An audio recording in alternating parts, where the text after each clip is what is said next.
Hey, yo, what is up, everybody? It's your boy Jenklet. We are a part-time content creator and affiliate over on Twitch. Make sure you guys hop up in there and show us some love over on Twitch. If you haven't already, smash that notification bell down here and subscribe to the page to get notified on more amazing videos like this. But today we are going to be talking about why the Whirl Wind Barbarian is not going to be the meta for long. It's already been nerfed once on release of the game in early access, but it's going to get nerfed again very soon, and why this build that I'm running is going to be the new meta in about a month or so.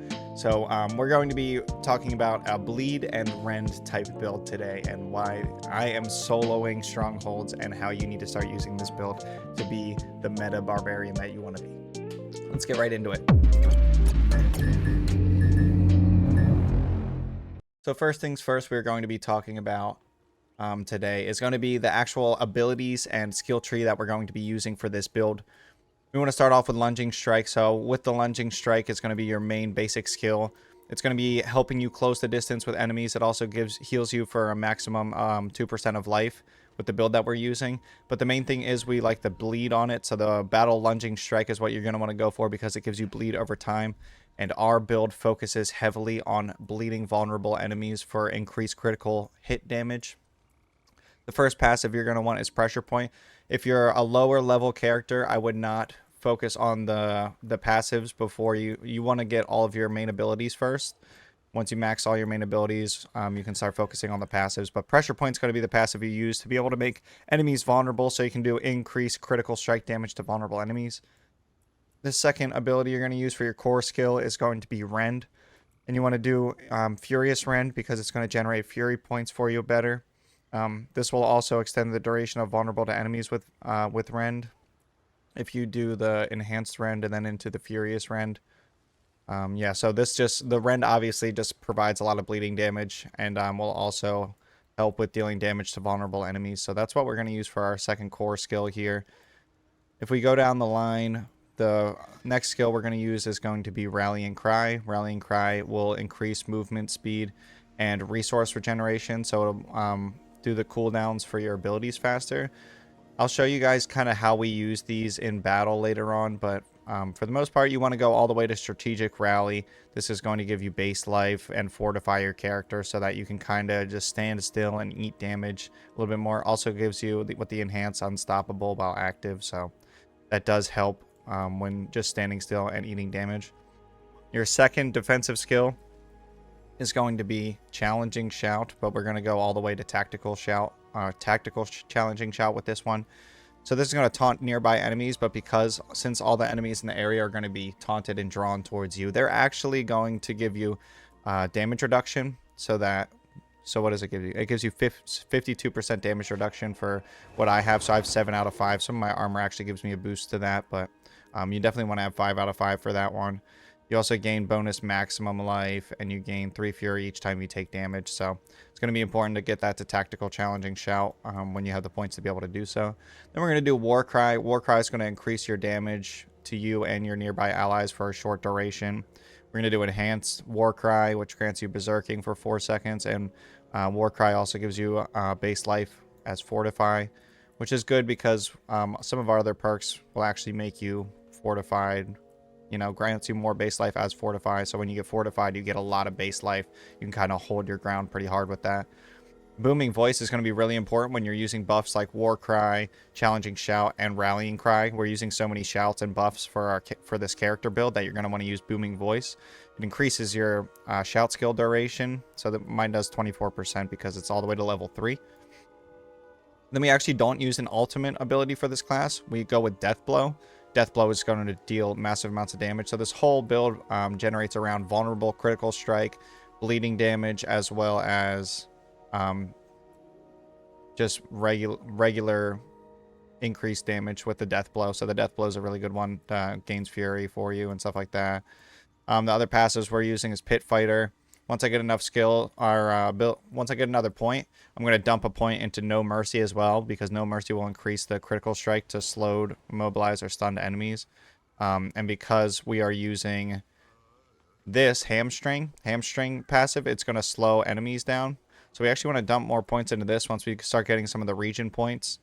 Once we get a few more region points, I'm level 53 right now, so I'm not max level. But once we start getting more region points, we're going to get No Mercy. We're going to dump some points into Hamstring, Pit Fighter, and No Mercy. But we also want Cut to the Bone because its bleeding effects deal 18% increased damage to vulnerable enemies. So the fact that some of our perks are making the enemies vulnerable to begin with, and then the Cut to the Bone is going to make them take increased damage on top of that to the vulnerable enemies. And then for our key passives, we do Gushing Wounds, obviously, because we're doing a bleeding build, but that's going to be critical strike chance to increase bleed amount by 100% of your critical strike. Overpowering a bleed enemy creates an explosion that inflicts 257 bleeding damage. So this is going to help with our bleed build in general, is just Gushing Wound. So we actually don't use an ultimate for this build, but I can show you why and how this kind of still allows you to solo bosses. So this build is mainly focused around just soloing dungeons, soloing bosses, soloing strongholds. This is a very, like, it does have a couple attributes that help with your teammates and stuff like that. Like with this Warcry down here actually, you know, grants the damage increase to nearby allies and stuff like that. Or with this one, it gives the movement speed boost to you and nearby allies. But we're going to show how these kind of incorporate with each other later on when I give you a rundown of kind of how we play this character in general. So the way you kind of want to level these up as well is I leveled up my Rend before anything else. I got my Rend almost all the way to level 5 before anything because this build is highly focused around bleeding damage. And then after I got my Rend up, I did my Death Blow, which is technically kind of like our ultimate skill. And then after I got my Death Blow to 5, I did Lunging Strike to 5. And then after that, I kind of just filled in. I did Warcry next because it gave me the damage increase. So I got my Warcry to 5. Then I got these two to 5. I don't think I really did these in a specific order. I think I did Challenging Shout to level 5 before I did Rallying Cry to level 5. And then I started filling in the passives that I wanted, but these are the passives you're going to want to run. I wanted to put on a bunch of rare gear for you guys so that I can show kind of how good this build is without running too many, you know, special abilities and stuff like that, without running too many legendary gear. I actually didn't have rare stuff to fill in some of the slots here, or else I would run all rare. Alright, so let's talk about armor for starters before we get into showing you guys. So for your armor builds, you're going to want to have legendary gear that's going to give you... I really like the emeralds for this build because it's crit strike to damage to vulnerable enemies. So for the most part on my weapons, I run the crit strike damage to vulnerable enemies because you're going to be making them vulnerable a lot of the time, and with your bleed, it's going to deal crazy amounts of crit damage. So I highly recommend using emeralds for your weapons. I use reds for maximum life, or I use sapphires for damage reduction while fortified because our character does get fortified a little bit. I would go skulls on your jewelry, emeralds on your weapons, and skulls or rubies on your armor here for maximum life or increased healing. We don't have Torment unlocked yet, or else I would show you guys on the highest level Torment. But yeah, so let's get into it. We'll run a dungeon here for y'all. Alright, so here we are at a 53 plus Paragon level dungeon. We're on Nightmare mode, World Tier 3. So let me just reiterate that I am running rare gear just to show you guys kind of how the build works and how it's going to, you know, really do the damage you want. But for your actual weapon stats and your armor stats, damage, you know, over time, damage to injured, damage to vulnerable. The main thing is going to be damage to vulnerable, critical strike chance, critical strike damage, because your guy focuses heavily on vulnerable, critical strike, and bleeding damage. So remember that in the future. But basically how our build works is you're going to want to be using the Warcry as well as the Challenging Shout. Challenging Shout is going to give you damage reduction, so you can run kind of into the middle of mobs and start just doing massive amounts of damage. So this will taunt them to get them close, and then you can do the Warcry to kind of put out more damage. We're going to be using Death Blow to finish ads off, but as you can see on these ones, you kind of get the bleed going on them, and then you can stop hitting them like that one. Oh wait, he's one hit away, but you get the bleed going on these guys, and you can kind of walk away and just run around and wait for him to die, like that one right there.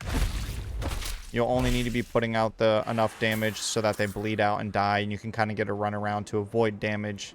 Right here, we have to kill a certain amount of enemies in a certain amount of time.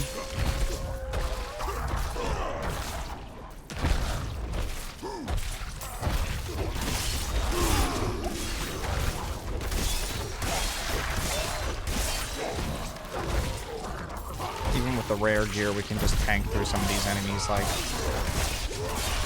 Death Blow, War Cry, Death Blow. Move over here to get out of the central focus of all these enemies, but the bleed just does ridiculous damage to big guys like this. We easily win this mastery on this chest.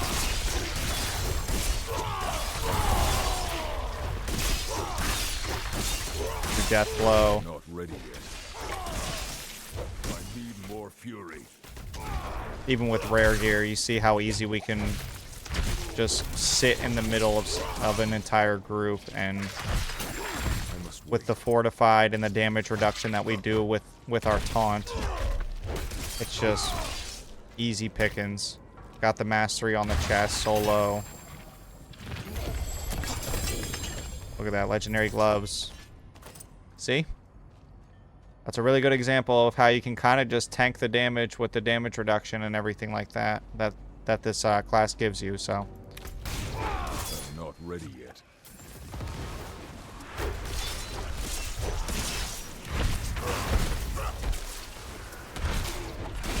alright, so here we go. A lot of elites here. Oh, we locked ourselves. Nobody put the baby in the corner. We need to wait for our abilities to come back up, so we're going to kite him around a little bit here.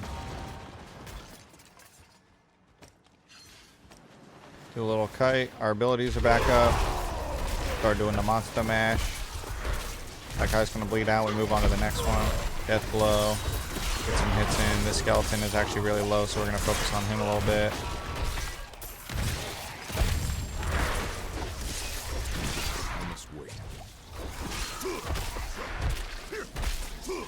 Death Blow. He's dead. Move on to the next one. Pop our abilities for increased damage and damage reduction.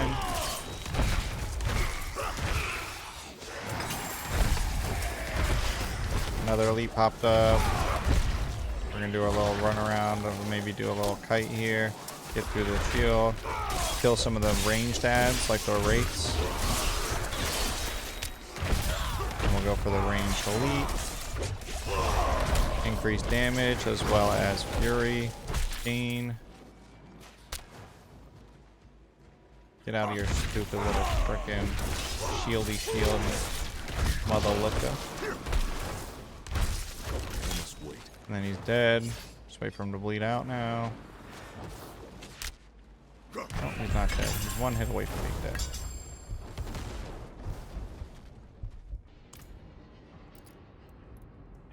And there we go.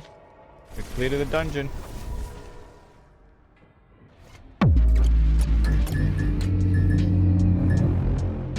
Alrighty everybody, so if this video helped you, make sure you guys smash that subscribe button down below right here. It would really mean a lot to me if you guys would do that. I really appreciate you watching this video. Definitely check out this REND build, man. I promise you, trust, it is going to be the meta in the future. It is going to overdo the freaking Whirlwind. The Whirlwind is outdated, and people really need to hop on this new wagon of this new build. I am telling you. Thank you guys so much for watching the video. Tune in next time. I really appreciate you showing some love and being here.